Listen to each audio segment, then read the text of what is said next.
It's Pastor John with a midweek reflection, and I wanted to bring this to you today because we have a new series coming up for the summer.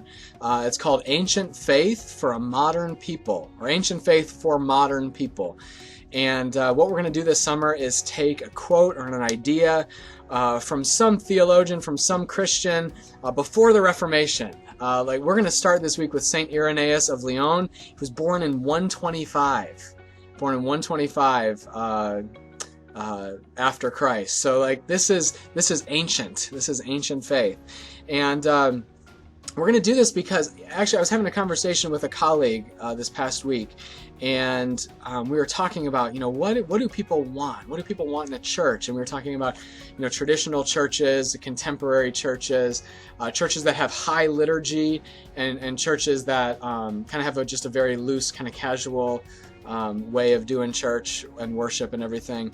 And you're saying, really, what people are looking for is a rootedness. It's not about, having a high liturgy. It's not being a traditional church. It's about having some sort of roots in a faith, not just doing something new and where does this come from? Why are we doing this? What is this connected to? And it got me thinking about kind of these two facets of our faith. One is that we are creators. We're creators as Christians, as human beings. We're creators. God endowed us with His own work of creation.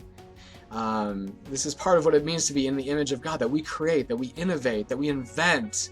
And that's a good thing. And it's important for churches and for Christianity in general to have space and to cultivate this creative spirit. And so there's something good about innovating and singing a new song to the Lord and finding new ways of being church, and those are all good things. And this other dimension of the faith is that we are this really rooted faith. We serve the Ancient of Days.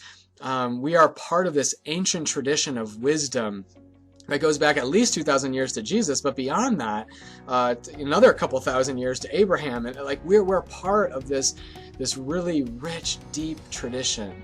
And I think sometimes our churches err on one of these two sides. We either are, this traditional church, where we're faithful to the tradition. And, honestly, a lot of our traditional churches, our tradition only goes back about 50 or 60 years. Traditional for a lot of our churches means, this is the way we did it in the 1950s or 60s, right? So even our traditional churches don't go back that far, but still we have some churches are we got to be faithful to the tradition, faithful to orthodoxy and what was taught back then. And then on the other hand, we have churches who are no, we need to just create everything new and innovate and whatever works for us.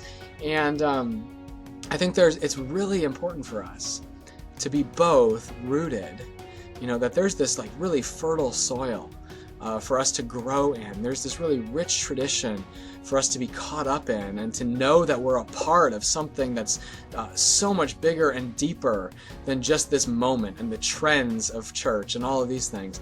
And we need to have space in our churches, in Christianity as a whole, to be creative and to be fresh and to innovate. And so that's kind of what our series is this summer, Ancient Faith for Modern People, trying to root us a little more deeply into those ancient words and traditions and ideas of what Christianity is and what faith is.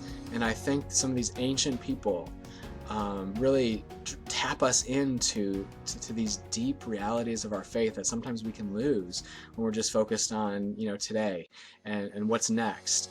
And I hope you'll see how these things come together. We're gonna take these ancient words and ask how do they spur us forward? How do they help us to live creative lives as human beings and followers of Jesus in this day and age? So I hope you'll join us throughout the summer.